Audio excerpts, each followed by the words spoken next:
এই গরমে অসাধারণ একটা ঠান্ডা মাছের ঝোল, যেটা কুঁদরি দিয়ে তৈরি করেছি আজকে। চলো প্রথমে মাছগুলো ভেজে নিচ্ছি, একদম লাল লাল করে মাছগুলো ভেজে নেবো। এটা রুই মাছ আছে, তোমরা চাইলে পোনা মাছ দিয়ে করতে পারো। তো আজকে মাছগুলো প্রথমে ভেজে নিলাম,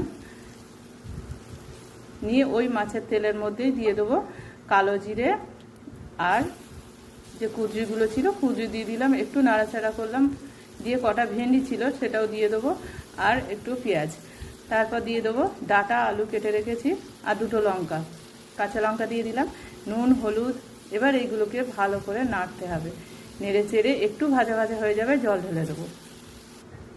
দিয়ে দিলাম জল ঢেলে, এবার একটু পাতলা হবে। তো হয়ে যাচ্ছে, ওদিকে সিদ্ধ হচ্ছে, আমি এখানে ভাজা মশলা রেডি করছি। এখানে ধনে আর মরিচ আছে প্রথমে, তারপর জিরে দিলাম, দিয়ে একটু নাড়াচাড়া করে এই মশলাটা উপর দিয়ে ছড়িয়ে দিলাম। দারুণ টেস্টি একটা মাছের ঝোল হয়ে যাবে। ভালো লাগলে অবশ্যই